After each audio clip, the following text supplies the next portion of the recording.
Welcome to another episode, Pound for Pound Boxing Report. After a couple weeks off hiatus, well, not hiatus because work schedule on my part, we are back. I'm your host, Michael. Joining me, per usual, Gail from nyfights.com, Daniel from For Boxing News, Indian Scriber. What's going on, lady and gent? Good to be back. Let it be pointed out that we are the only major podcast that waits until the boxing year is actually over to recap the boxing year. Because what if something big happened on New Year's Eve? We'd be the only ones to get it. Right. For those who are new to Pound for Pound Boxing Report, Pound for Pound Boxing Report live YouTube show, podcast, as well as blog, discussing all things boxing. The motto is when boxing is good, we'll talk about it. When it's bad, we will talk about it. Bottom line is, if it pertains to the sweet science, it will get discussed. Uh, for those who want to check out all things Pound for Pound Boxing Report, uh, the website is the place to go to, P4P Boxing Report.com. Excuse me right quick. I'm dealing with some technical issues. My bad. Um, for those who did want to go, yeah, please go to p4pboxingreport.com. If you wish to email us, you can do so. P4pboxing P4pboxing at p4pboxingreport.com. On the site, you will find links to where to check out all things pound for pound boxing report all over social media. The links to the YouTube channel, links to the Facebook page, Twitter, Tumblr, IG page. I'm also on the site, links to where you can check out the show on all podcast platforms, be it Spotify, be it Anchor, be it Apple Podcasts, um, Google Podcasts, just about everywhere else. But we're just about everywhere right now. Also, links to where you can donate. Let donation be the best nation. If you have $1 to spare, a couple dollars following spending all that Christmas money, I'm not going to beg, but yeah, if you have a couple dollars to spare, well, please shoot some coins at Pound for Pound Box Report. Doesn't matter to us. $1, $2, $5. It'll help the overall production behind the scenes, excuse me. If you're checking us out on YouTube, please make sure you hit that like button. Please make sure you hit that subscribe button. Uh, Help the overall algorithms and get us closer to being monetized. And last but not least, on the site, please check out the link to Beachbody on Demand. If you're looking to get yourself right, fitness wise for the New Year's, getting the new is no as everyone knows, is New Year's resolution for pretty much everyone. And one of the things that people like to do, like to set as a New Year's resolution, is to get in better shape, get their health and wellness game up. Beachbody on Demand programs for all suitable interests, whether it's morning meltdown, whether it's PIO, whether it's bring your body. Um, 6 weeks of the work, 645. Lift 4, which is a program I'm doing right now. That's going to be what I'm doing uh, probably for the rest of this winter. If you're looking for boxing specific programs, I strongly suggest you check out 10 Rounds. That is a 6-week program, boxing specific program, 3 days a week of boxing based cardio, 2 days a week of weightlifting, resistance work, or at the very least, please check out Beachbody on Demand and take advantage of the 14-day free trial. And that is for 14 days. You get free access to any and all programs on Beachbody on Demand. Let's get things going by recapping one fight. First of all, this particular episode is our 2022 recap. And as Gail astutely noticed, we're one of the few boxing podcast platforms that waited until 2023 to actually do our recap. I also want to give a shout out to the fellas over at Three Kings Boxing. As many know, that's who I'm a senior writer for Three Kings Boxing. Shout out to the entire crew over there. 2K, aka Prodigy of Boxing Talk. He's the man behind 3KB. Bo, who you've heard on this show numerous times, head of media relations, senior writer, and yours truly, Red, who does a lot of the editing and work behind the scenes on the site. The fight we're going to talk about, recap right now, is a fight that let's just say, wasn't the easiest for boxing fans to find. But I have to say here, give a shout out to Mikey Garcia, who blessed many fans and many media members by airing the fight between the unification bout between WBO junior bantamweight champion Kazuto Ioka, WBA 115-pound champion Joshua Franco. He aired the fight via his phone. Uh, Franco is trained by Robert Garcia, the older brother of Mikey Garcia. And so you had Mikey Garcia in the corner showing the fight on his smartphone for everybody to see, and his IG live page was loaded. I'm guessing every reputable boxing media member in the book was there watching the fight there. Anyway, the bout, Gail, surprising the surprising result and surprising the way the fight went. Ioka was the favorite coming in, right? The more experienced fighter. He's been on a real roll for the past 2+ years, right? People still remember the impressive win over Kosei Tanaka. Last time we saw Ioka in the ring, defeated, gained revenge against Donny Nietes. Nietes, a 4 division champion, right? The presumption going in was that the experience, the skill level of Ioka would be too much for a Franco who was especially coming off of nearly year and a half layoff. We were able, the three of us were able to see the fight live as well. And got to give Joshua Franco credit here. He won the battle of the jab. He was the one in charge. He set the pace. He had Ioka on the back foot throughout. And Ioka, he did some good things in there, but you could tell that he was not the stronger guy Franco was. And I don't know if age crept in, he was off, or was Franco that good. The bottom line for me, Gail, is in watching the fight. I don't care if the judges scored it a majority decision draw. One judge had it 115. One judge had it 115, 113 for Franco. The other judges had it 14-14. In my opinion, Franco won the fight and won the fight clearly. 8-4, 9-3, however you want to put it. To me, in watching it live and covering for Three Kings, Joshua Franco was, dare I say, robbed. He certainly was. Now, as to the cause, I'm thinking those were two trains coming at each other and they met in the middle. You always wonder with a veteran fighter, especially a smaller one, who traditionally the smaller weight divisions seem to age more quickly. And there's always that specter looming over somebody with as much mileage on them as Ioka about the old getting old overnight, showing your age. And I think he did. I think he did. But that is not to take away from the effort and the excellent game plan executed by Joshua Franco. Franco is not a power puncher. He is not, um, a fearsome threat due to power.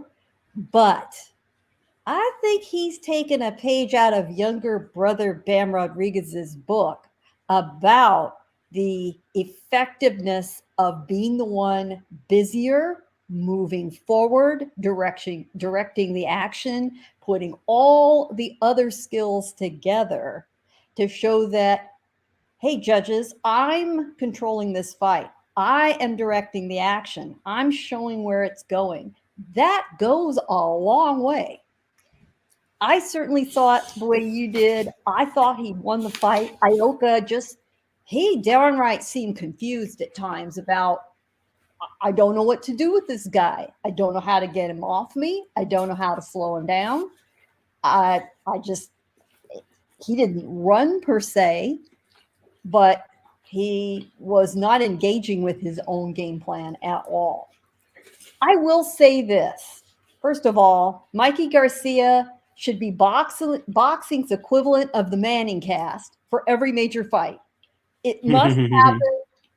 Mikey, you're retired. You need something to do. I would love it if the Garcias became boxing's Manning cast. That would just be fantastic. I hope somebody has mentioned this. Your word started getting around online late, late because this fight happened at midnight Pacific time, 3 o'clock Eastern time, and it was kind of scary how many boxing degenerates were online watching this fight.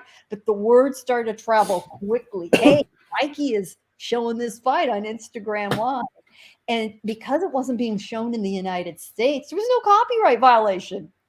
He was sitting behind Franco's corner, behind his brother, who's Franco's trainer, Robert, and, doing what a fan does, a very knowledgeable fan does, making comments. I didn't know he had such a pouty mouth. Mikey, oh hell yeah! But Robert certainly does.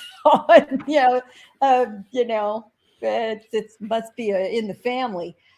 I will say this, however, in all fairness, when you are watching that version of the fight, you are seeing it through the prism of Franco's corner, who are of course going to make comments and yell out and compliment and direct Franco.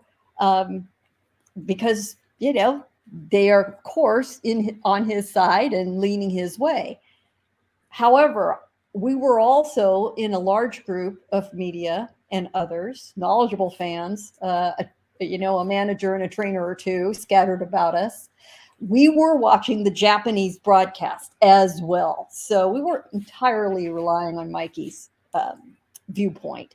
But fair play, if we were looking just at that, okay. I had to remind myself that they were looking at it through a positive prism for Franco. Doesn't matter. He clearly won the fight. But, Daniel, it reminded me a lot of what Dimitri Bivol had to do against Canelo. Bivol, fighting Canelo in Las Vegas, couldn't just win 7 rounds. He had to win clearly 9, 10, 11 rounds to barely eke it out on the scorecards. And I think Franco got hit with the same thing. To me, he absolutely won 8 of the rounds, 9 probably. Giving him 10 and 11, you could. Just a little far pushing it. But, he's Joshua Franco is the king of the draws. I mean, there is no other fighter at this level, I think, who has as many draws on his record. I mean, he had, I think, 2 draws with Oscar Negrete, correct? He had a draw. I'm trying to think of who else he went down the draw route with. I mean, it just some weird thing about him. He's had 3 significant draws. I'm trying to think who the third one was. And buy me time. I'm gonna look it up. Well, and of course he also had a no contest with Andrew Maloney in their first fight. So, once again, a fight without a result. The draws with Negrete, and boy, I'm going to find that other draw if it kills me. I guess that third one was the one with scored with Maloney as a no contest. So, here we go. Yet another one. Oh, poor Joshua, but a great performance by him. He in my mind stepped it up considerably. He was not a huge underdog. In fact, I think some of the betting lines showed him a favorite. I don't know how that happened. But much respect to him for the effort, and I wouldn't be surprised if we see this run back. But it better not be in Japan. I'm going to talk about the future for these guys in a bit. I'm sorry, I got knocked out the stream for some reason. Going to you, Daniel. Franco is not the offensive fighter that Kosei Tanaka is, right? Yep. He's not the defensive fighter that Don Nieves is. But to Gail's earlier point, Ioka could do nothing with him, particularly for the first 3/4 of the fight, I'd say. 8, 9 rounds. He started to pick it up a bit, but by that time, he was physically the more fatigued guy for some reason. What do you think was the thing that Franco was able to do to really nullify and neutralize a future Hall of Famer in Kazuto Ioka. Before I get to the scorecards and do a Jim Cornette type of promo, but the first thing that I noticed when we watched it in, because first we watched it through the Japanese feed, and once again, shout out to Mikey Garcia for putting that on IG. One thing that I noticed was how patient Franco was, and not letting Kazuto set his rhythm. Because one of the rhythms that Kazuto has is he does various attacks, but then he also attacks to the body pretty frequently to tire his opponents. And he really needed to in this fight because he was the naturally smaller guy against Franco. And you could tell he wasn't able to get the rhythm. The body shots that Kazuto was landing on Franco were not hurting him. And as the fight picked up, it went further in Franco's side where he kept having Kazuto on the back foot, but he never really overdid it or tried to oversell that he was going into that area. He never really took the bait, per se, as far as landing the formula and allowing Kazuto to land good shots and counters. Not until very late in the fight. But at that point, even though when it's already late in the fight, it's already pretty easy to tell who should have won the fight. And that should have been Joshua Franco because he controlled the pace throughout. He never really let Kazuto get into complete constant rhythm. And ultimately, even though there were no cuts, luckily there was no bleeding on this fight, you could tell just by the way their demeanor was at the end of the fight who actually won. Now, in case folks, like I mentioned, that this was a majority draw because one judge at least had it right that Franco won, and then two other judges marked it as a straight draw. Now, I don't know if this is Japanese payback for nearing Yamanaka. I don't know if this is just Japan now getting into the rhythm of doing UK style home cooking. But you have to really convince me. Then you have to prove that to me that you're not Japanese. That to say that Joshua Franco lost that fight against Costa. I'm sorry. You cannot say that. He controlled the action. He landed the better shots. He had the crisper shots throughout the fight. And at the end, you could tell the demeanor that he had, that he knew he should have won the fight. He took this as a loss. He said himself in the post-fight interview that he takes, even though this was a draw, he takes this as a loss when he really shouldn't have.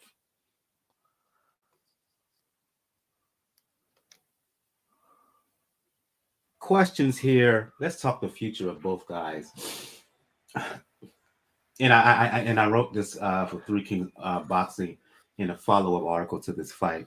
An interested observer who attended the fight, right, was Gallo Estrada, who's coming off of the win against Chocolatito.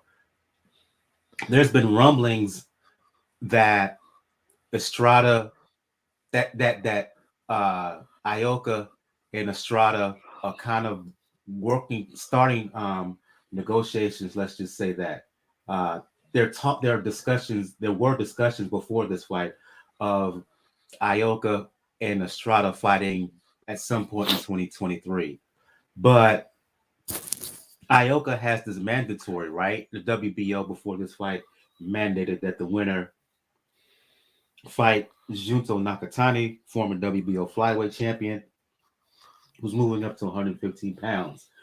But you have Franco, who is a free agent, who's able to negotiate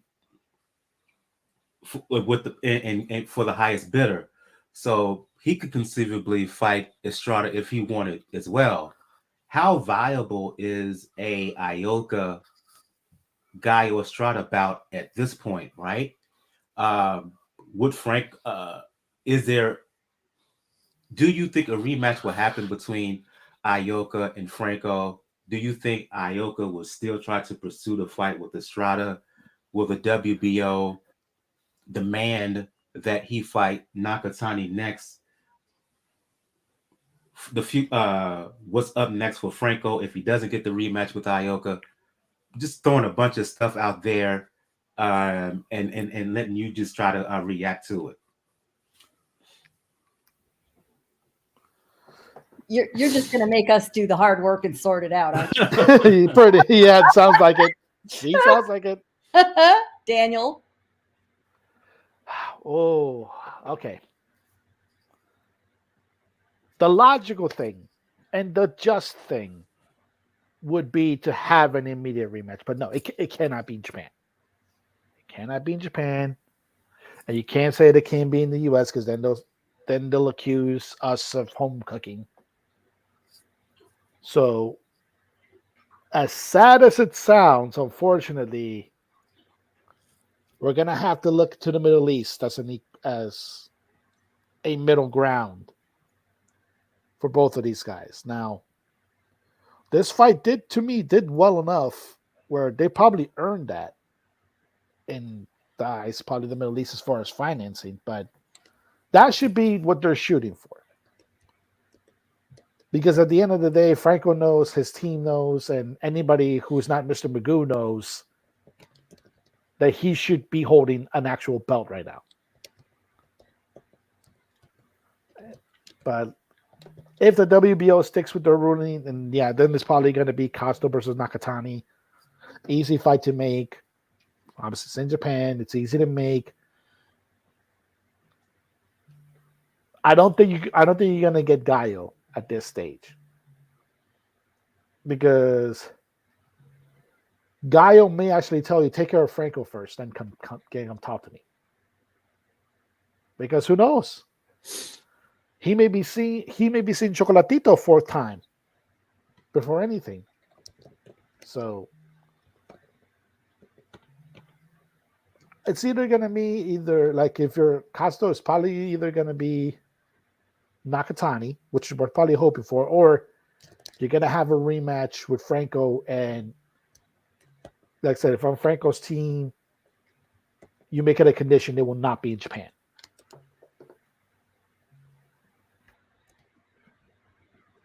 Yeah. What say you, Gail?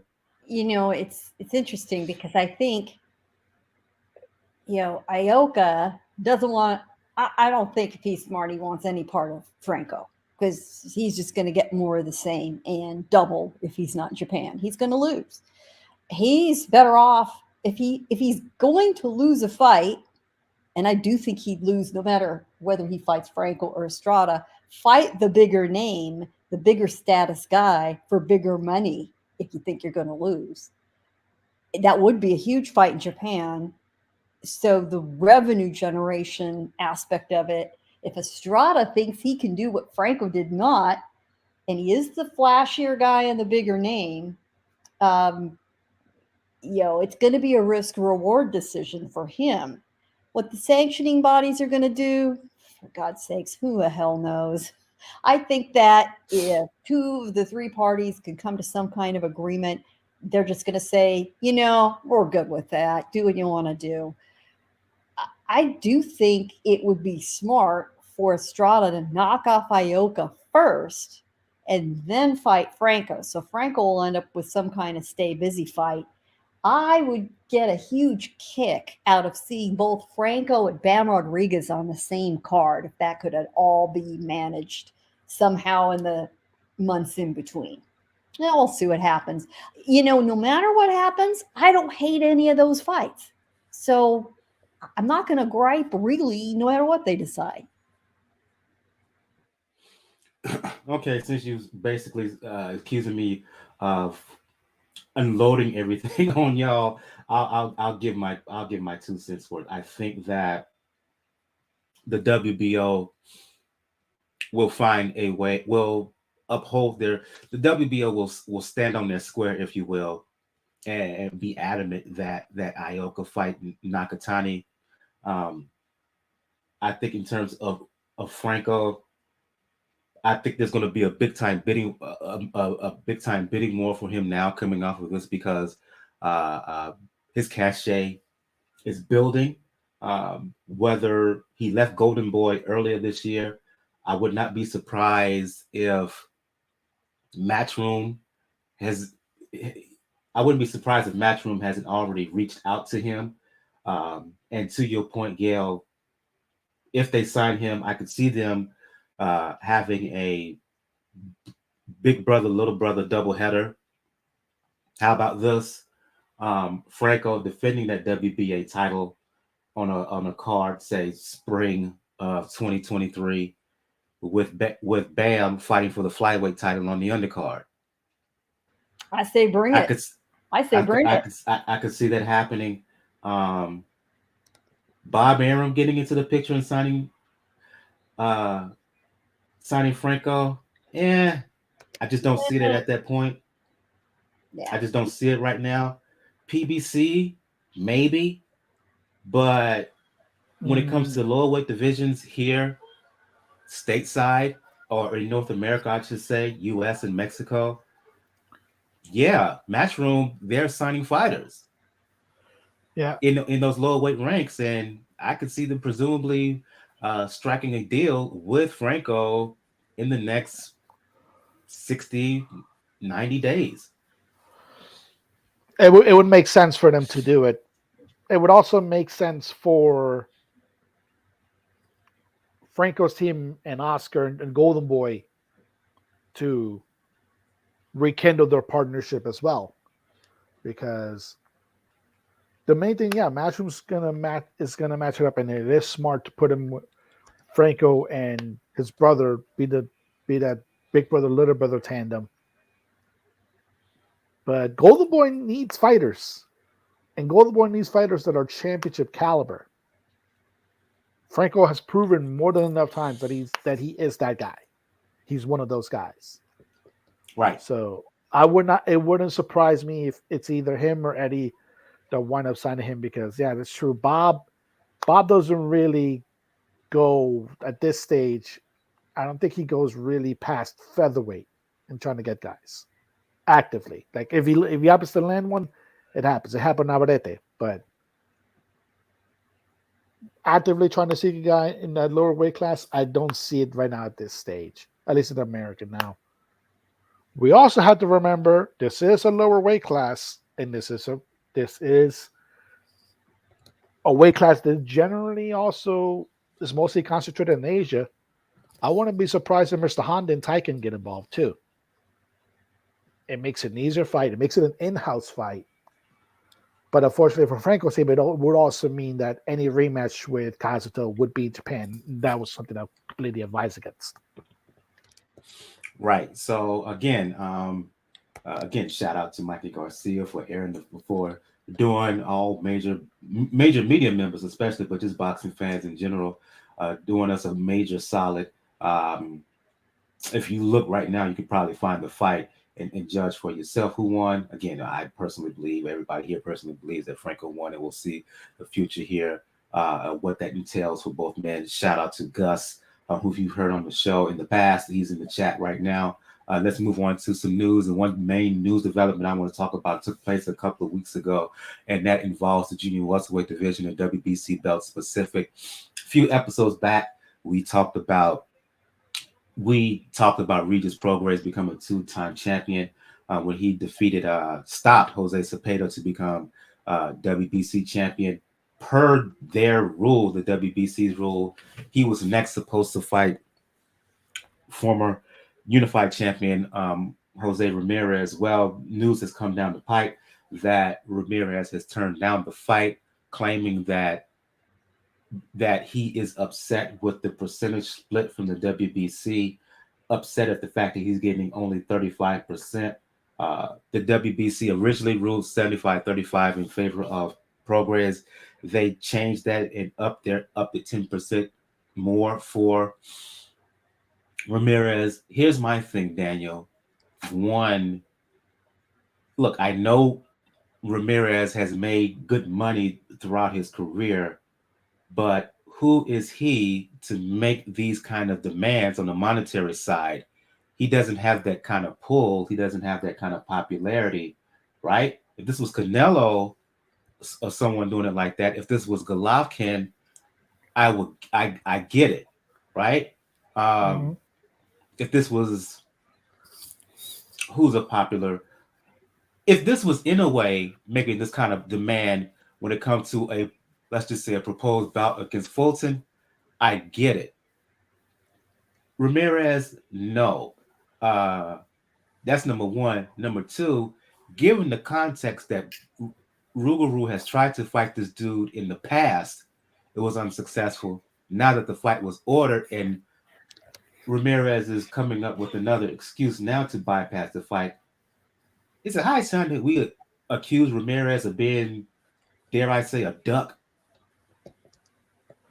And it comes in this case, there is unfortunately a valid argument to it. Now we have to remember the split was that the WBC agreed to was 65% to the champion, which is Rougarou, and 35% to the challenger. Now, I agree. If it was a higher fame that had a lot of fame fighter, a fighter that had a lot more like outside prestige, yeah, you can say that you can make that argument. But unfortunately, for as much as I like Jose Ramirez as a fighter, he doesn't have that cachet outside the Fresno area. Obviously, his hometown. So unless they made a deal with the fight would be in Fresno, he doesn't really have a lot of a case on it. And you mentioned it. Prograis has been trying to get this fight for years. For years. And he tried to get it as a challenger. Now he's gotten it as a champion. Now you have this happen. And the so far, as far as I know, it's no promotional shenanigans because last I checked, Prograis isn't with Al Heyman anymore. So that roadblock is gone. So now it's a case of more than likely Rougarou seeing that Ramirez's team saw what he did to Cepeda and said they probably didn't have that much of a chance. And will walk away trying to get another fight to it. But at the end of the day, when you do this enough times, you start asking the question: if it looks like a duck, acts like a duck, talks like a duck, 9 times out of 10, it's a duck. And unfortunately, in this case, Ramirez is looking like a duck. Can he prove otherwise? Yeah, maybe if they do the split evenly, maybe if they do a 60-40, that might be a little bit more fair, but that's to me, it's being generous. If they try to do something like that and Ramirez still declines, then yeah, then it's a blatant duck at that point. Here's the thing for Miguel, right? He was supposed to fight. Ramirez was supposed to fight Cepeda. Okay, he bypassed it, conflicted with his wedding. Okay, I get it. I understand. This, I don't. I don't. You, a world title is at stake. Um, you talked about how much you want to become a champion again, blah, blah, blah. It should not matter what percentage you get, you are offered. If the goal is to win a title, if the goal is to become a world champion, and if the opportunity is there for you to fight for a world title, you take it, bottom line, regardless of the amount you're going to get paid.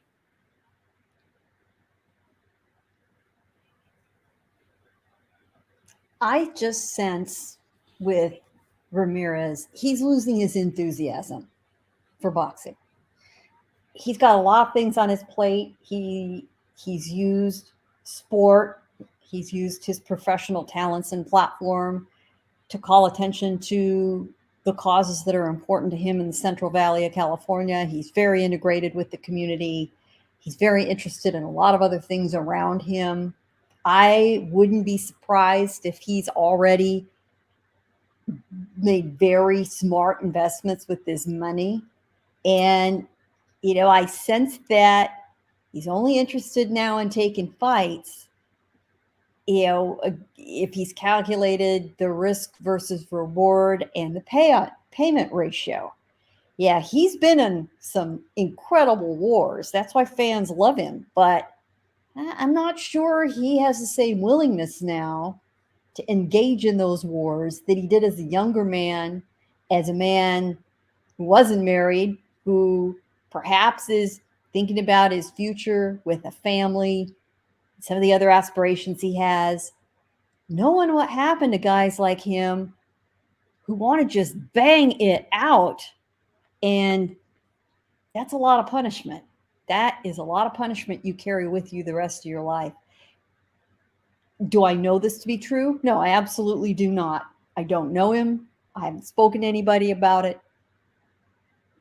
But a smart young man would think about these things, especially staring down the barrel of a guy like Prograis, who, I'm sorry, Jose, Prograis gonna kick your ass. He is highly motivated. So I think it's disappointing for fans, but if that is the thinking process, I understand it from a human point of view. Yeah, and in terms of Prograis, in theory, next up would probably be a fight with Teofimo. Teofimo coming off of the controversial win over Sando Martin. In terms of Ramirez, he is set up to. There are talks of him fighting. Help me out here, everyone. The former IBF champion who Teofimo beat to win the title. Um, Loma? He beat Loma to beat no, the. no, to win the IBF belt. Oh crap! No, Comey. No, was that Comey? Yeah, Richard Comey. There's discussions that there's the word is that he's going to fight Richard Comey in March, February, March. Either way, I don't like it. The fight he should be fighting Prograis. I don't care. Again, I don't care what amount. If you're so hell bent on, if you claim that you want to win a world title, Prograis is the fight is the direction you should go. And it's becoming more. The evidence is becoming clearer and clearer that you just don't want to fight this dude. And I agree with Gail 100% at this point. The way that Prograis looked in his stoppage win over Zapata, yeah. He'd have his way with Ramirez at this point. And as an aside, I think Prograis will have his way with Teofimo as well, because I think Teofimo Lopez has lost confidence at this point. But yeah, the future of both men, we will see where they go, and we'll keep you updated here on Pound for Pound Boxing Report in future episodes. Let's get to. Should we preview fights first, or should we go ahead and hand out like the awards and talk about and break down 2022? Let's go ahead and preview. Okay, cool. Let's move forward then and preview some fights that's going to take place. A card that's going to take place in Washington, D.C., Showtime pay-per-view. Let's start with some undercard bouts first. I'll go back to you, Daniel. Jaron Boots Ennis, right? He is the talk of everyone in terms of rising fighters, not just prospects anymore, rising contenders. He's going to fight.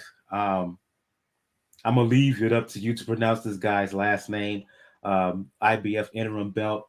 I haven't seen much of Boots Ennis's opponent, but from a little bit of I have seen, decent guy, skilled guy, solid, sturdy, stable, but let's face it, Boots Ennis is one of the more talented fighters in the world. Based off of ability, based off of skill set alone, Boots should win. I don't know if he'll stop him, but he is the clear favorite heading in. Yes, and I will make the same resolution as well. I will not try to pronounce that name. I cannot do it. His first name is Karen. I'm not even going to hurt myself trying to announce his last name. Yeah. Well, Kieran, yeah, let's see with Kieran at that front. But this is an interesting fight to me in the sense of the fact that right now, like if you're watching Show Extreme right now, they're actually doing their the greatest hits of Boots Ennis on Showbox and Showtime Championship Boxing, and this is the precursor to what should be a very exciting year for him because obviously, yeah, an interim belt to get himself in line to be a champion and to get a shot at Errol Spence. And this goes in long lines of welterweight contenders that go after the champion. The champion kind of backs down a little bit, and ultimately they force their way to the shot. And this is, to me, Boots Ennis is like prior to this is his audition, essentially, for a fight with Errol Spence. Because we know, granted, we know the fight that we want Errol to have. We also know that's the likelihood of it happening is becoming less and less by the day. So this is an audition to have, just like his contemporary is going to have in March in Virgil Ortiz, and they're both fighting for technically like a secondary belt. So this is a good shot, and it should be for Boots if he handles everything precisely as well as he does, because his jabs works well, his patience works well, and he hits body shots really nicely. There should be a point where his next fight doesn't matter the timetable. His next fight after this should be against Errol Spence. The return of Demetrius Andrade, Gail, we know he had a really tumultuous 2022. He was set to move up to 168 pounds, fight for an interim belt against Parker. Had to bow out of that because of a shoulder injury. He was ordered to defend at the time the WBO middleweight belt against Jean Beck. He decided to bow out of that. A lot of people who were heavily critical of him. He makes his return to the ring against Nicholson. If Andrade is the fighter that we all remember him from the last time we saw him out, he should win and win this rather easily. He'll win. He may win easily. It may not look as easy as it is. Javon Nicholson took Edgar Berlanga, the much bragged about first round knockout artist, took him the distance. Now Berlanga, put some hurt on him, but Nicholson refused to yield, and I suspect he'll do the same with Andrade. Now here's the problem with Andrade is he comes roaring out of the gate, usually the first couple of rounds, and establishes, yep, I can pretty much do what I want. And then he puts it on cruise control. Now, from a longevity standpoint, from a stamina standpoint, from a tactical standpoint, it's the smart thing to do. But for the fans, they get sick of watching him play with his food. He cannot do that anymore. He is in a new home with PBC and Showtime. He needs to have a statement fight in his debut at super middleweight if he wants TGB, aka Mr. Al Heyman's, counterparts, to match him well with some of the top super middleweight talent there at PBC. And eventually, I'm sure in the back of his mind, he's thinking, all right, let me work my way through the super middleweight division portion that is controlled by PBC. And then there's only one person left. And it's the guy whose news conference he crashed and was accused of wanting a payday. Well, Demetrius, you need to earn your shot at those paydays by bringing the audience along for the ride. And he can do it. I think it's possible that he's going to finally get it with his, with the people he's working with now. He's around a lot of new people. I hope somebody has sat him down and said, listen, you have the talent to be able to do this. You're a fun personality. You're sellable. but you cannot let off the gas in the ring. Even if you can win those fights, you cannot do that anymore. And I'll tell you, the model he needs to follow is somebody like Arislandi Lara, who, also could coast through a tactical fight and win easily, no controversy, but not exactly, inspire or thrill the fans. And then at the later stages of his career, suddenly kind of got lit on fire. Um, there have been several fighters like that. I would I hope that Andrade is like that. But he needs to get a big fat clue. He is on the undercard here, a former champion. I mean, he's actually a current middleweight champion, except he's dropped the belt. He's on the undercard, and he's not even the co-main. He needs to recognize the answer to the question, why am I in this fight, this 10 rounder on the undercard, and Boots Ennis is in the co-main? He's a smart man. If he comes to the right answer, maybe he'll turn his career around here at the very end and leave us all with a much more positive impression on the way to those Hall of Fame ballots where people are going to be making some decisions about him. But we'll see. No more need to be added about that. I agree. I concur 100% when it comes to um, Demetrius Andrade. It's now or never in terms of his career. If he wants to make a serious move, he cannot waste any more time at 34 years old. We'll see what he does, both during and more importantly after this fight. And the main event, I'm going to get both of you into this. Um, Tank Davis fighting Hector Luis Garcia. We all know the issues that have happened recently to Davis in the last couple of weeks. He was arrested, accused of domestic battery. It's now come out that news has now come out that may not, that is very likely not the case. Given the person who made the 911 call has now retracted the story. I don't know the details behind that. Waiting for everything to come out, but it is what it is. The fight is going to carry on. Let's focus in the ring here. Tank is set to fight Ryan Garcia in April, right? But if people think that Hector Garcia, who's WBA champion at 130 pounds, is going to be some easy pushover, I don't think so. Garcia is motivated. He's coming off of a fantastic 2022, right? Beat Chris Colbert and then won the title in impressive fashion. He's on a roll right now. His confidence is at an all-time high. It doesn't matter that he's fighting in DC, close to Tank's hometown of Baltimore, Maryland. He's coming to fight. He's coming to win. Gervonta is coming into the fight with distractions both in and out of the ring.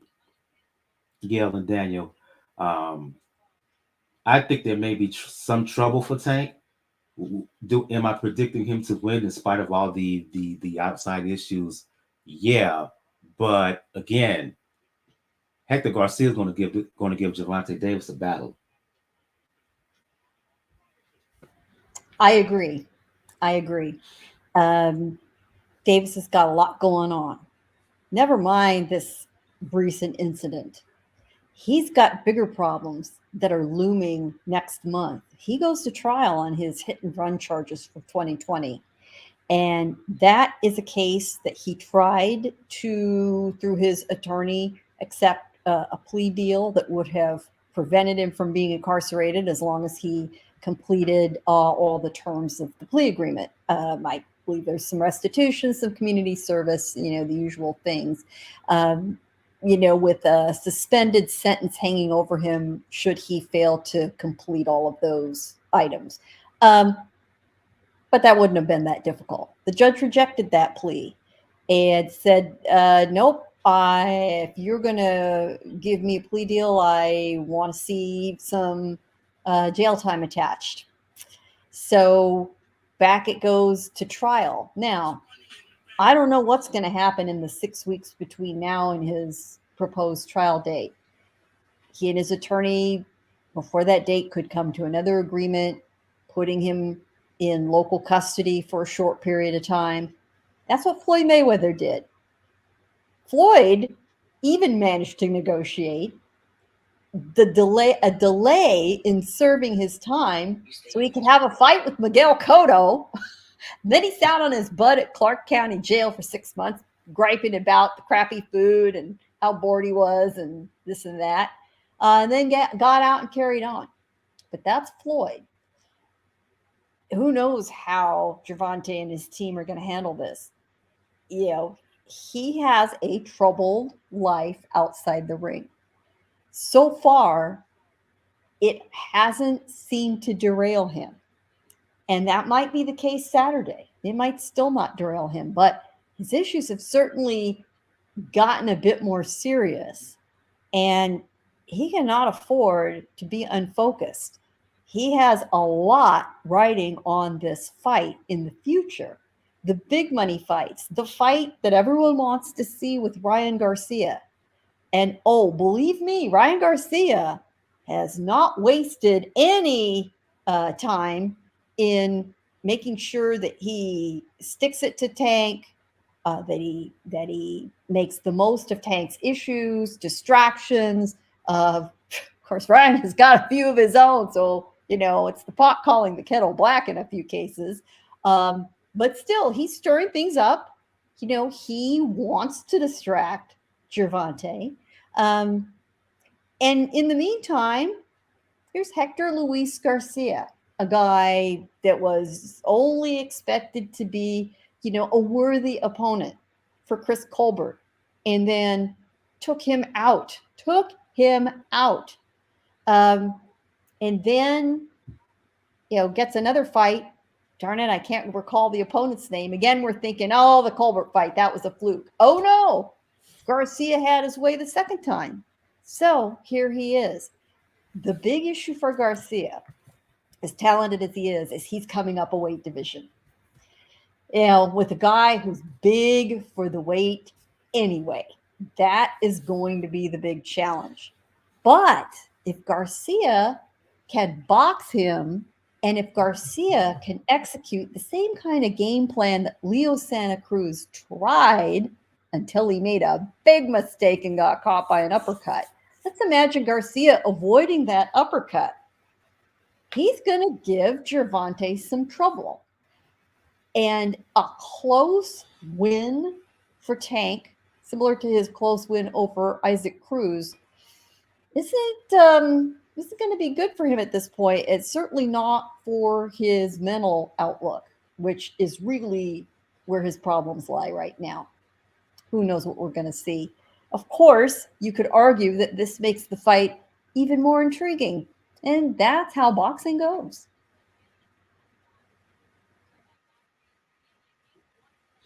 And I omit the name. It was Roger Gutierrez, who he beat Thank to you very win the junior much. lightweight title. I apologize to Gutierrez for not remembering his name. Yeah, for Garcia to take out two very worthy opponents proved that these were not flukes. So, is the third time the charm for him on Saturday? We'll see. Absolutely. I'll go to you, Daniel. Tank's power, we all know about it, but there's still a question among observers, right? When it comes to his skill set. Though he knocked out Rolly Romero, Rolly Romero gave him all kinds of trouble. And Rolly is not known as the best boxer himself. Gail mentioned the fight before that against Pitbull Cruz. The argument can be made that Hector Garcia, even though he's smaller than Pitbull, he's definitely smaller than Rolly. Rolly is basically a 140 pounder who was fighting at 130 pounds. The argument can be made that Hector Garcia is a better boxer than either of those guys. I could make an argument that Hector Garcia, from a technical standpoint, is the best fighter that Tank Davis has faced so far in his career. How much of a chance did you give Hector against the hard hitting Tank Davis? This to me is intriguing because of the fights that you've mentioned, particularly against Rolly. Rolly was supposedly tailor made for Tank to get a Mike Tyson first round knockout. It took him a lot longer than that to get a knockout, but before that, you can make the solid argument that he was losing the fight. And that's to Rolly Romero. That's Rolly that you were losing to. Isaac Cruz was mainly with the kids of tenacity. You weren't anticipating that, but you ultimately got the job done. The problem, unfortunately, is the playbook's still the same when it comes to Tank. You cannot box him. You just can't let him land that good shot. And what you have now in Garcia, and Hector Garcia, somebody who has been doubted before and who's been the underdog before in fights like this and has showed out.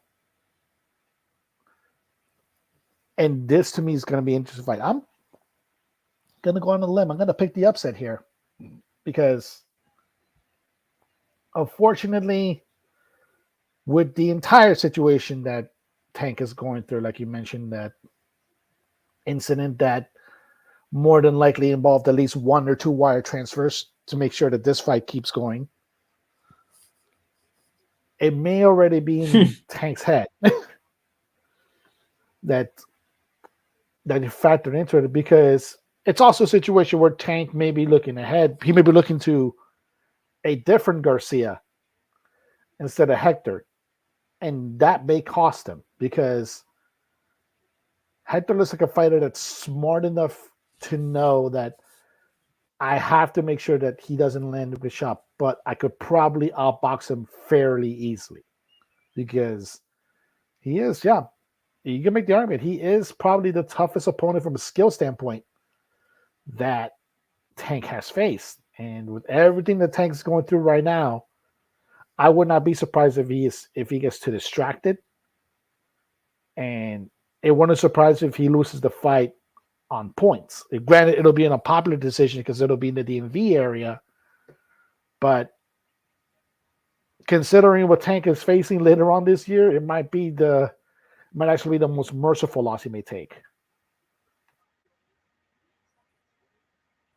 Again, I just think it's going to be a better fight than some are predicting. Garcia, I like him a lot, particularly over the last couple of fights. His mindset is there, the hunger is there, and the ability is there to, at the very least, give Gervonta some trouble. Will he be able to pull it off? We will see when they get in the ring January 7th, and again in Washington, D.C. on Showtime pay-per-view. Let's move on and get down to recapping 2022. Series of categories here. I'm going to read them off right quick. Fight of the year, knockout of the year, breakthrough performance of the year, prospect of the year, fighter of the year, and that's for men and women. And 3 fights we all want to see for this year 2023. Let's start with fight of the year, and I'll get that going. For me, it's an easy choice, in my opinion, and that is the fight that took place in April at Madison Square Garden between Katie Taylor and Amanda Serrano. There was a demand that this fight live up to the hype. They didn't fight at the Hulu Theater, ladies and gentlemen. They fought at the big room where the Knicks play, close to a sellout. Taylor, undisputed lightweight champion. We all know Serrano's accomplishment, 7-8 division champion, right? Taylor got control in the early rounds, and then Serrano just came on like a house of fire. Almost took Taylor out in rounds 5 and 6, but Katie Taylor finding the strength to summon her resolve found the resolve, right? And She was able to gather herself, recuperate, and ultimately win by a tight decision. I know Daniel still believes that Serrano won the fight, but at the end of the day, um, when you have a when people are when there is a highly anticipated fight and people and there is a demand for this fight to be good, this fight did that. It lived up to the hype, given who was in there, given the accomplishments of both ladies, and given the way that they performed in front of a packed out Madison Square Garden or close to it. You can't get two men right now. It's hard to get two men fighters right now to fill that building or come close to filling that building. They did it, rousing success, both in terms of the gate. They both earned $1 million+ for that bout, so they got paid as well. It's easy for me. Fight of the year, Katie Taylor, Amanda Serrano. I'll go to you, Gail, and then you, Daniel. No disagreement for me. That was the fight of the year. We do not have to segregate women's fight of the year, men's fight of the year this year. That was the fight of the year. For significance, A plus. Atmosphere, A plus, off the charts. Veterans of the Garden said they'd never been in an atmosphere like that. So you probably need to go back to the 60s and 70s when prize fighting was as big as any major league sport in the United States on network television, talked about for weeks in advance, like a playoff game or a Super Bowl. Just electric. The historical significance of this fight can't be overlooked. That women filled the garden, sold it out, got the payday, and above everything else, the best fought the best and delivered the performances of their lives. Razor thin decision victory for Katie Taylor. I got to admit, I'm with Daniel. I thought Serrano pulled it out. I was not terribly upset, though, to see Taylor get the win. It was simply that close, that competitive. You almost couldn't script a fight to perfection better than this one played out in real life, which is why we're all damn greedy and want to see it again. So hopefully before the year's out, the bar is really set high for these two women to deliver a second fight at that level, but I think they might be able to do it. And now we know what we might get to see a second time. Absolutely fight of the year. The runner-up for me would have been, funny enough, Katie's countryman, Michael Conlon, appearing that he was going to win his battle with Lee Wood, except that Uh-oh. I don't know what happened. I'll go to you, Daniel, and try to reach out and ask what happened to Gail because she just suddenly went ghost on us. I'll go to you, Daniel. Your fight of the year for 2022. Yeah, there is some strange weather happening in California, so I'm not surprised in that sense.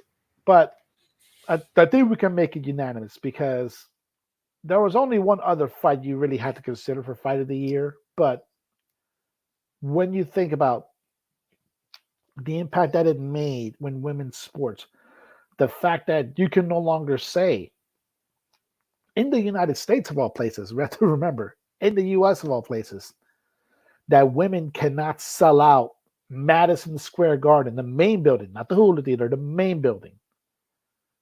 That you couldn't bring out passionate fan bases. You saw how passionate the Puerto Ricans were for Serrano. You saw how passionate the Irish fans were for Taylor. And for a fight of that significance to deliver the way it did. And yeah, I stand by what I said. Like, Amanda won the fight, but we know Katie got the decision. But even then, you could tell that it meant a lot to women's boxing in general. And this fight is probably the biggest case you can make right now for women's fights to be 3 minutes. Because, yeah, if the rounds would have been 3 minutes, there's a pretty good chance that Amanda would have knocked Katie Taylor out. But this fight, just that, for the amount, for the atmosphere, for the fact that now you can say that you could probably put Sinise Estrada versus Martin Esparza in Southern California, and it will sell out. Or you could put the rematch between the rematch that we wanting to get between Bumgarner and Mayer. We could put that anywhere in the U.S. and we can expect it to sell out. That's what this fight means, and that's why it's fight of the year. Yeah, I think we're all unanimous on this. I think Gail is back. Um, let's move on to some other. Let's move on to some more categories here. Let's go from fight of the year to knockout of the year. I'll go back to you, Daniel. Your 2022 knockout of the year. I've had to think of this one, but the one that probably always stood out to me, and I kept thinking about it as even throughout Christmas and into the new year, was Lee Wood versus Mike Conlon. Because that fight, if you were betting before that fight, that was not supposed to happen. That was supposed to be a general breeze for Mike Conlon to go to build up his resume on the way to getting the world title. The typical top rank formula of building up Olympic champions or Olympic fighters. Lee Wood destroyed that notion in one round, and he made Mike Conlon pull Bernard Hopkins and not only getting knocked out, but escaping the ring while being knocked out. That visual is probably one of the best visuals you're going to get from boxing in 2022. It's not only for the visuals, it's for the fact that we have to remember this likely has now derailed Mike Conlon's career for at least 2 or 3 years. He has to really, really rebuild himself back up in order to get close to the status the Top Rank wanted him to have before the Lee Wood fight. So I'm going to say Lee Wood versus Mike Conlon. Folks, just watch it on YouTube. You'll see what I mean. To Daniel's point, early in that fight, Conlon had Lee Wood in all kinds of trouble, knocked him down. I think at the end of the first round, had him in more trouble in rounds 2 and 3. But I don't know how he was able to do it. But Lee Wood was able to scratch and claw himself back into the fight. Put Conlon down. I want to say in round 10, late towards the end of the 10th round, and that final round was sensational. Wood behind on the cards, crowd on his feet, hit Conlon with a right hand, and Michael Conlon, he short circuited. His body went limp. He fell back through the ropes, onto the table, onto the floor. It was scary for a moment, but luckily, come to find out, Conlon is okay. Was okay. Was released from the hospital the following morning after the fight. He's had had 2 fights subsequently. Both of them wins. His last performance was by first round knockout. But yeah, as you were saying, Daniel, I didn't have it as my knockout of the year, but it could be. But if there's a category for most dramatic fight of the year, that certainly fits the bill. I go to you, Gail. Your knockout of the year for 2022.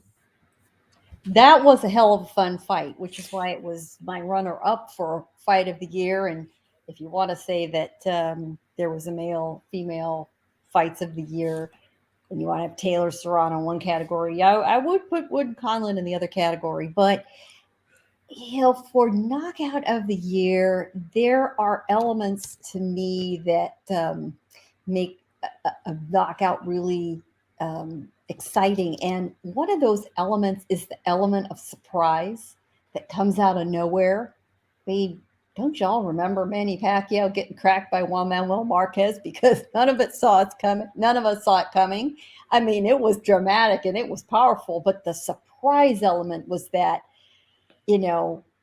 rush of gasping when you saw it, right?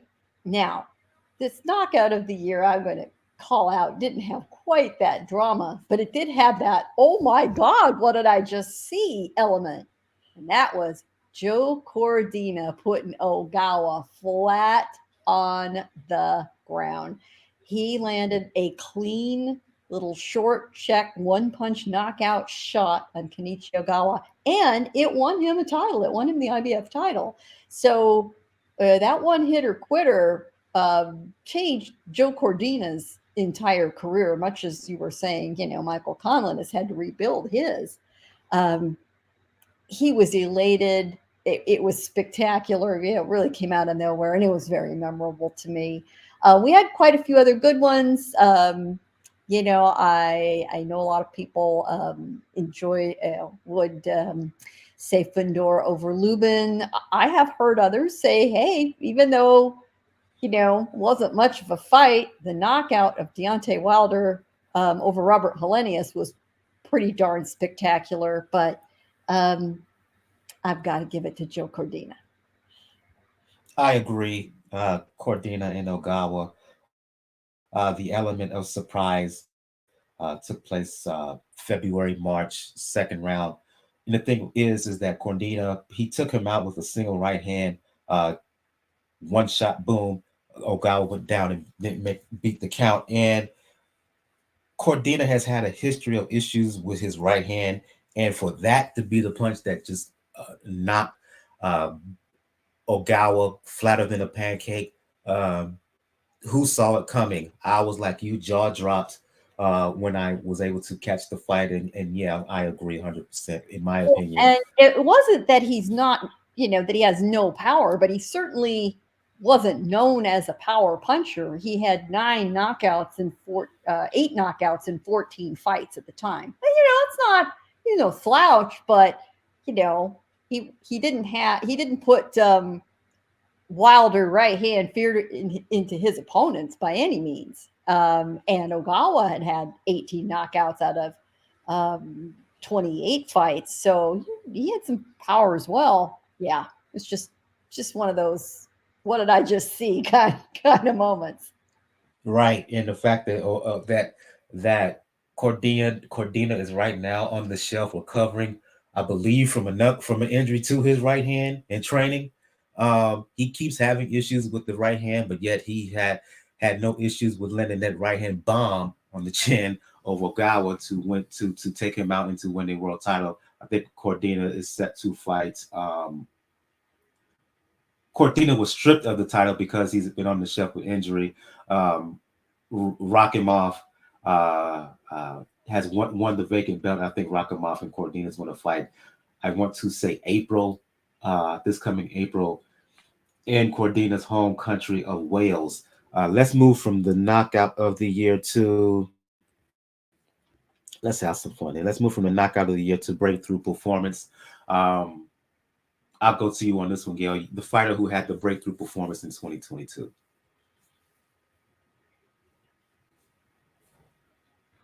This is a fighter who I know has been named in several other categories, but I would have to say it's Bam Rodriguez, who we'd heard a lot about for quite a few years. Anybody that talked to Robert Garcia for any length of time in the last 3 or 4 years would tell you, of all the great fighters he's been training in his Southern California gyms, the most talented was this kid named Bam Rodriguez.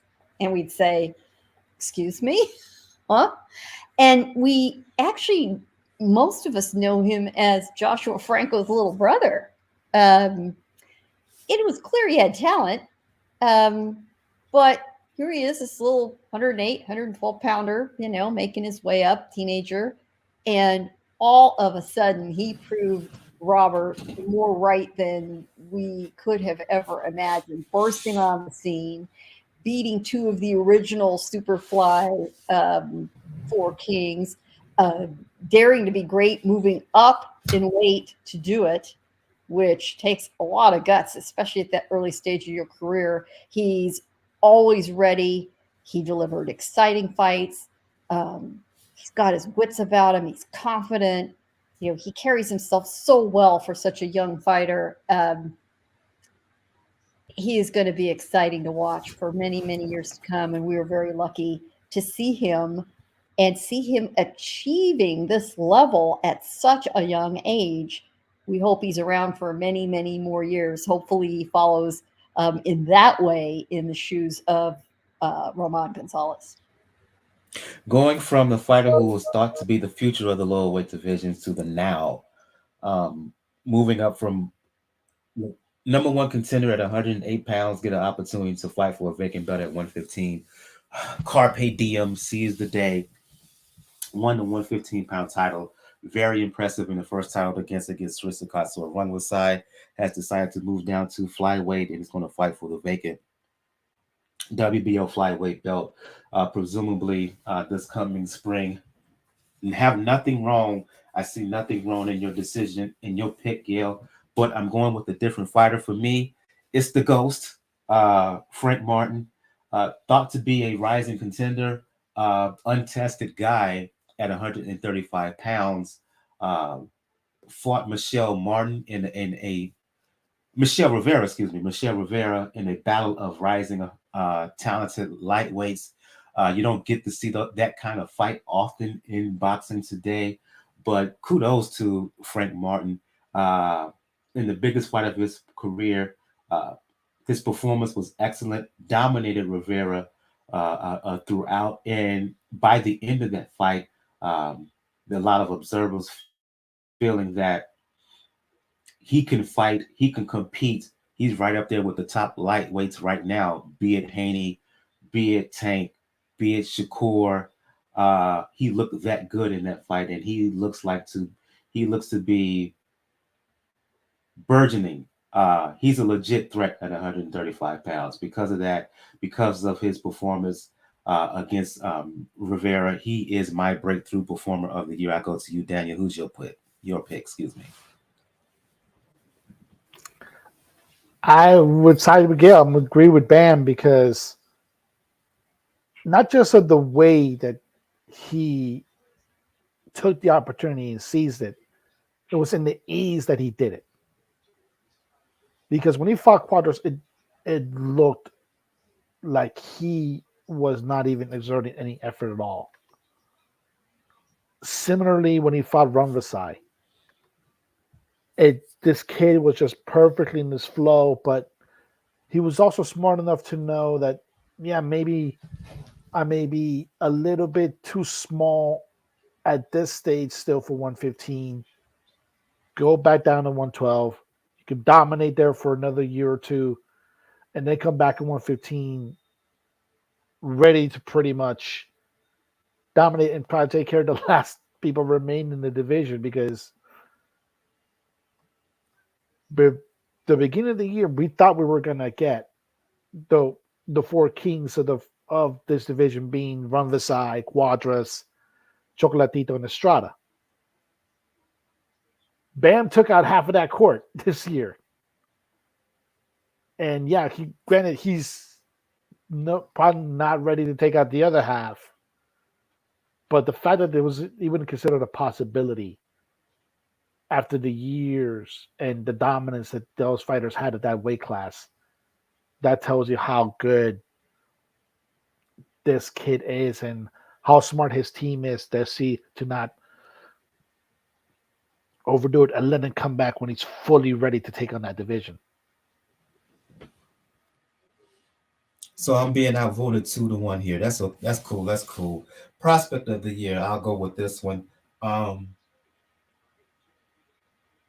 David Pacheco for me. 6'3", 6'4", a super middleweight.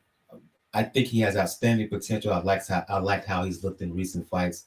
He seems to be a complete package. Can box on the outside, can fight on the inside. Power, speed. In a division where he can make some serious moves. I'll just leave it as simple as that for me. I know a lot of people will say Keyshawn Davis, understandable, but for me, David Pacheco is my prospect of the year. I will give a nod to Keyshawn Davis, my second choice. Third choice, a fighter out of England by the name of Adam Ozine. just keep an eye on him. That's all I'm gonna say about that. UK fans know who he is, but Adam Azim, keep an eye on him. Eye out on him in 2023. I'll go to you, Gail. Agree with you wholeheartedly. Diego Pacheco is a talent. He is still only 20 years old, although I think he's had 15 fights, but he really burst on the scene with some tremendous performances. He, about a year or two ago, moved into the team camp of the Benavides family. He's trained by Jose. He's fighting alongside David. He acts as a sparring partner for David Benavides. Oh my God. How lucky can you get to have that kind of guy helping you in the gym, having that opportunity to watch him up close? And boy, it was just the little bit of rocket fuel he needed to burst on the scene. He's fan friendly. He's a good interview, and he knocks people out. So what's not to love? I also agree with you, though. The second choice would be Keyshawn Davis. He is one of these guys I see a very long, fruitful career, that he's just going to sort of just keep on trucking, just keep on mowing people down quietly, efficiently, effectively. Maybe not quite as bells and whistles flashy as some other guys, but a person that will stand the test of time. He is a blue chip talent. What say you, Daniel? Pacheco's a good choice. I didn't have him up there as my choice. My choice would be Xander Zayas because, unlike Edward Berlanga, he seems to understand the pressure that's being put upon him as trying to be the next great fighter of Puerto Rican descent. And he's not trying to shoot his shot a little bit too early. But the way he fights is just so smooth. Just so smooth for a kid his age. Like, it takes years to fight at the speed and the rhythm that Xander Zayas tends to fight in. My second choice would have been Keyshawn Davis too. Because if you want to tell me a kid that has improved that dramatically with that few fights in a weight division that's getting pretty hot right now, he's perfect in that front. Azim is also a great choice. Like, UK heads know of Azim, but folks, look him up. Adam Azim. This kid is gonna be a problem for the next decade. If everything lines up and he doesn't do anything stupid, this kid's gonna be a problem for the next decade. So watch out, look for that for Adam Azim. But I would say Xander, he's doing his homework.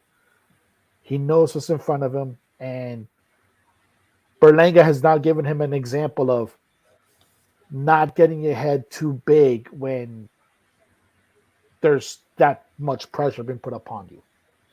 So I got a question for you, Daniel. Do you still think Zayas is a prospect? Because I agree. He's tremendously talented, very exciting, but I would think he'd move beyond prospect, which is why I didn't pick him. At this point, he's in that line. He's like in that borderline where he hasn't had that fight yet where I could say, yeah, you're a contender. Like, you're a bona fide contender at this point. That should be his next fight. But he's right at that line. If he wasn't at that line, I would have said Davis. Because Davis there hasn't even had 10 fights yet, but you can tell the talent is there. But mainly, I can see what Top Rank is doing with him, with Xander, and because now, like I said, they've had that experience now with Berlanga of having a guy that may be talented, but if the matchmaking's too soft, it can fall apart when he gets into actual competition. And that happened with Berlanga. Doesn't look like this happening right now with Xander, but his next fight should be either his next fight or his next two fights should be the fights that cement him as a contender. Oh yeah, Berlanga bit them in the butt big time. Now, who was your prospect of the year last year? I think it was Xander. Yeah, Well, I That's can't the give a thing. prospect. How many years can you name the same guy as I prospect know, of the year? I Right. know, I know, but it's still not there yet. As I said, to me, it's not there yet. If not there yet, but he's on that line. He's right on that line.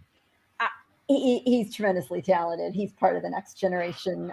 But I wouldn't have picked it. I can't pick a prospect twice. I just can't. That was, like I said, that one is very tough because a lot of kids actually did step up this year. Like who would have seen Adam Azim coming out of the scene the way he did this year? And Right, right. now, like in this, like with Keyshawn Davis, who would have with American fighters that had Olympic experience, who would have thought that you would have seen this kid be this ready at this stage? I wouldn't have done that chance, but to me, it's probably a case where like Top Rank is starting to be is probably a little bit more careful with Xander, which is why they probably didn't put him in the fight that he needs to move into contender status.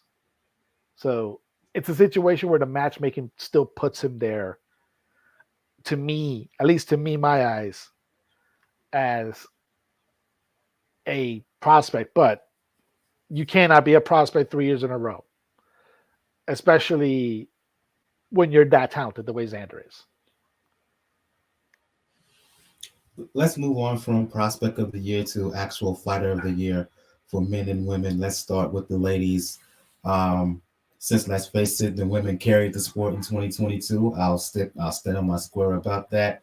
I'll go to you, Gail, women's fighter of the year.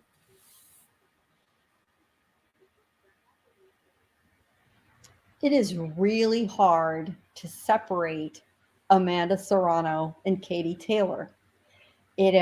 Obviously, you could pick one or the other as choices.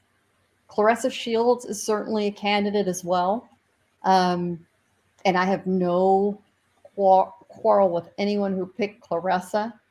Um, but I don't think you have the fight of the year without both fighters of the year on the women's side. So I got to give it to both of them as the co-winners for fighters of the year on the women's half of the sport. I get it, right? Both, And it's the chicken's way out. I admit it. But both, I both, can't put one over the other. I just can't. both Shields and Taylor understood their assignment for 2022. For Shields, the assignment was to fight Savannah Marshall for undisputed at 160. For Taylor, the assignment was Serrano. I'm giving the nod for Taylor because, look, simply put, to me, Serrano was a more accomplished, higher caliber fighter than Savannah Marshall. I know Savannah Marshall was her biggest threat at 160, right? The power and whatnot. And Taylor, she gave Shields a tough go, particularly over the last half of the bout. But on balance, accomplished resume, Serrano was a better fighter, is a better fighter than Marshall. And Taylor Marshall was a better overall fight. Based on that, Katie Taylor is my women's fighter for 2022. Um, and I could give a serious argument to say that Natasha Jonas is my runner up for women's fighter in 2022 because coming off of a 2020 and 2021 where she had lost in world title bouts at 130 and 135. She moved up to 154 and has won 3 world titles back to back to back, on the verge of becoming undisputed at 154 pounds. To rise from the way that she has this year, hell of a feat. So I could give some. I could make. I consider Jonas, but for me, ultimately, Is Katie Taylor my 2022 Fighter of the Year for the women? I'll go to you, Daniel. Your choice. This one was a little bit tough. Because my heart wants to say Amanda Serrano, but I'm gonna go with my head on this one and say Clarissa Shields because she has handled this year very, very well, and she took her biggest challenge in a fighter that the only fighter beat her in the amateurs, and you would figure with unfortunately with Clarissa's short fuse of time, so a fighter that would probably get in her head in Savannah Marshall, and just took her apart throughout the fight. Even though Marshall landed some good shots, Clarissa never looked like she was in major trouble. And also considering what she's also done, being undisputed, I could go ahead in that direction. And she's, like I said, Clarissa has shut a lot of people up this year. And she's probably going to shut up a lot more people this year.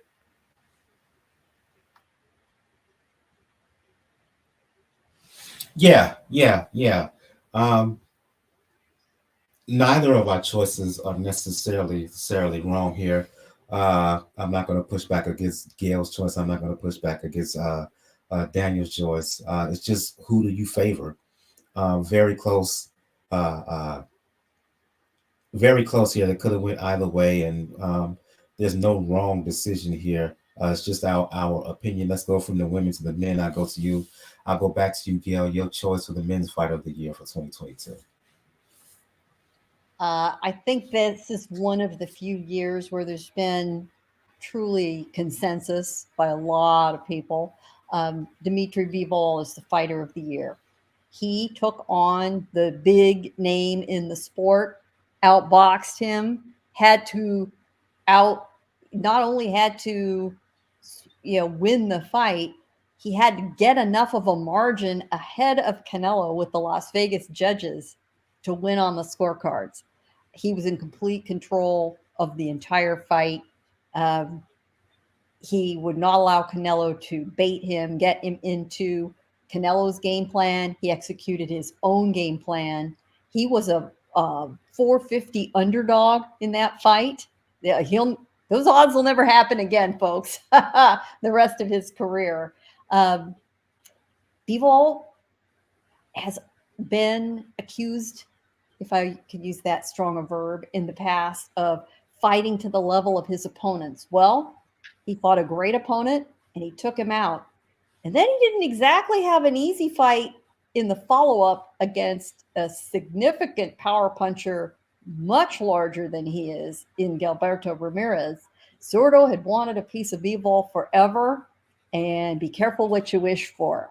He was absolutely paralyzed in his tracks against Bivol. He could not figure out how to get to him. And when he realized he couldn't outbox him in order to power punch him, I mean, it was almost like watching an electronic toy sizzle out. He just was stopped. Two incredible fights, a few months apart. Proof that he has the pedigree, the talent, all the skills necessary, and he put it all together in 1 year. It was great timing for him, Dimitri Bivol. Your choice, Daniel? There is no other choice. It is Dimitri Bivol. Because one of the things is you have to be the man, you have to beat the man. And for a long time, Canelo was the man, pound for pound number one, in a lot of people's eyes. And it was just the ease that he did it against Canelo. And he did it so thoroughly that they couldn't even cheat him out of the scorecards in Vegas. Yeah, one thing. And then another area where you took on a fighter that, I picked Zurdo beat Bivol because I thought that Zerto was going to come with it and come with power. But the way that he neutralized Zerto so effectively that you only saw flashes of Zerto's game plan, like I think in the 11th or 12th round, but at that point, you're already too late.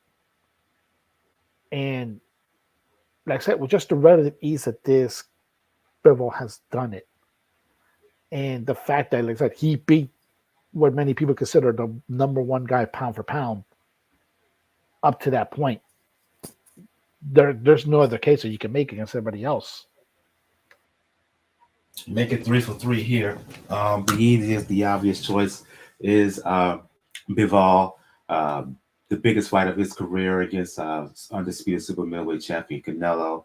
Um, Not only did he win, he won decisively. Forget what the scorecards said. If Canelo won 3 rounds, if you thought Canelo won 3 rounds of that, I'm giving you a serious side eye. Bivol outboxed, outfought, outslicked, just out everything Canelo in that fight. Followed up with fighting a Zerto Ramirez who looked like a Bridgerweight in there in the ring with him. Huge for that division, and he dominated him in very much the same way. It can be argued that Bivol has established himself as one of the best pound for pound fighters in the world, arguably the best light heavyweight in the world. Should he fight Canelo again this year, which looks like it's going to be the case, either at 168 or 175, I'm convinced he will beat him again. A lot of people want him to fight Bertabiev at 175, but for last year, I should say, it's clear, it's unanimous across the board in terms of here at Pound for Pound Boxing. The men's fighter of the year is one Demetrius Bivol. I'll go to you, Daniel, for the last category. Before we begin to shut things down here, the 3 fights that you want to see in 2023. Oh, okay.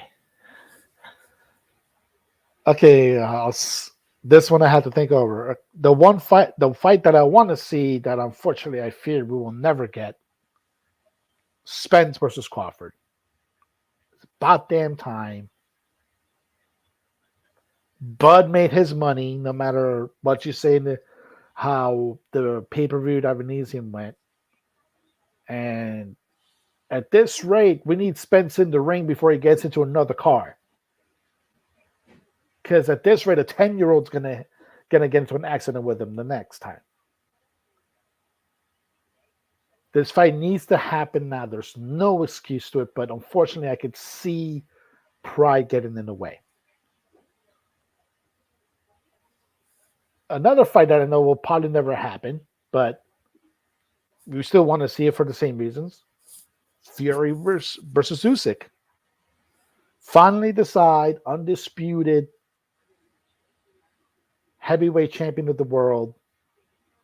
And for the very reason that I think Fury knows that Usyk would beat him easily, we'll probably will never see that fight, unfortunately, but I still want to see it. And the fight that I think will happen, and I wouldn't be surprised if it happens Mexican Independence Day weekend, Boots Ennis versus Virgil Ortiz. Those two seem to be on a collision course. Boots is fighting for an interim title. Virgil is fighting for a secondary title. Both of them can lay a claim to Errol Spence after that. So maybe if Spence is doing something else, those two can hash it out to see who gets the shot at Errol next. I would not be surprised if it gets to Independence Day weekend.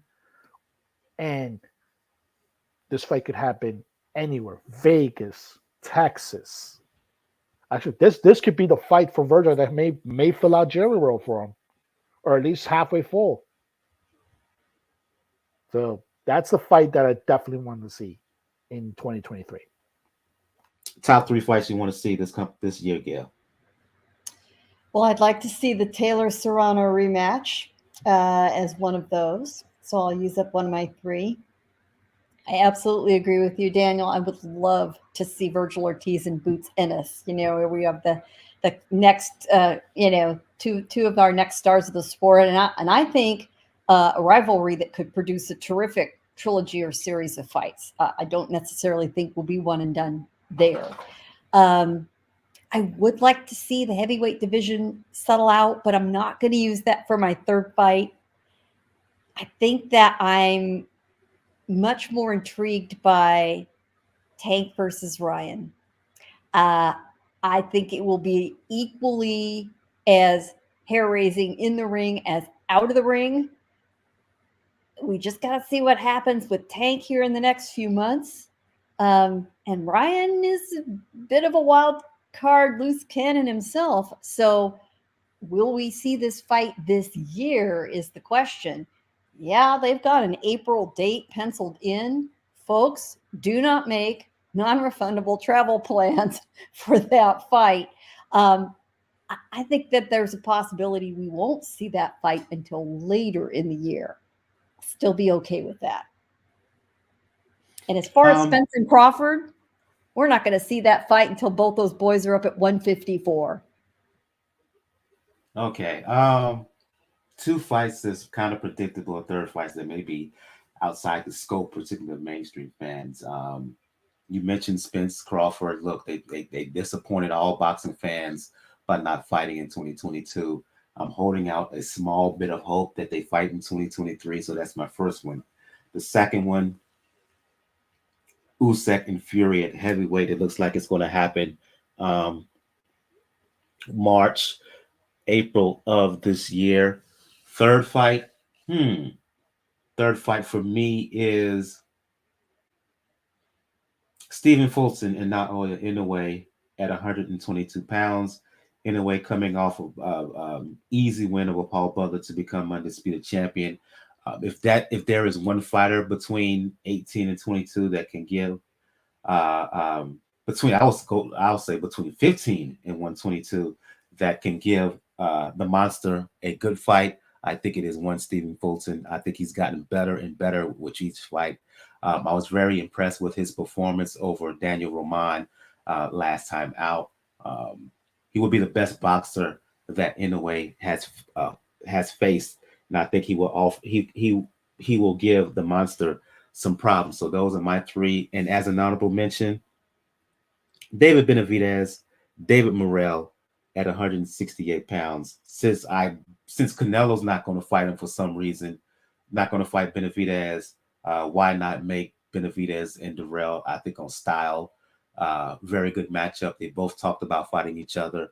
I forgot the exact card, but the two were spotted chopping up, talking with each other, presumably about fighting each other later on this year. So as an honorable mention, David Benavidez, David Morrell at 168 pounds. And I think we're going to wait a minute. One more news note. I forgot I didn't mention this, but look, in 2021, we all raved about Senicia Estrada. 2022 was a bit of a disappointment out of the ring for most of the year due to a dispute separating from Golden Boy. She signed a deal with Top Rank, returned to the ring in November. Well, it looks like Miss Superbad herself is going to fight in a unification bout in March against WBC strawweight champion Rupert. Thoughts on Senicia going for unification at 105 pounds? Daniel Gill. Quick word. Yes, that's all you need to say. Yes, this Senicia's building her resume, and this is a good way to do it. She said she wanted to be undisputed, I think, at both 105 and 108. So it's a good step towards it. Take a good belt, because we also know there's another belt that's being held hostage that should be off hands soon enough. But anything that gets her in the ring, keeps her active, keeps her star line, it's the better for her, because she is a person that you can picture being a superstar outside of the sport. Yeah, I love it. The women seem much more willing to to fight their keen competition and unify. Um, I love it. It's smart for Snecia to start her unification efforts in the lower weight divisions and move up to, sort of check the boxes off in that order. It'll be a lot easier for her instead of bouncing between weight divisions, although she still seems very easily able to do it. God bless her. It's not an easy thing to do. I get it. It seems on paper just a few pounds. When you're that small, it's still a challenge. So for her to get this at 105, start building the resume as she stair steps up, it's incredibly smart. She's got a very smart team with her.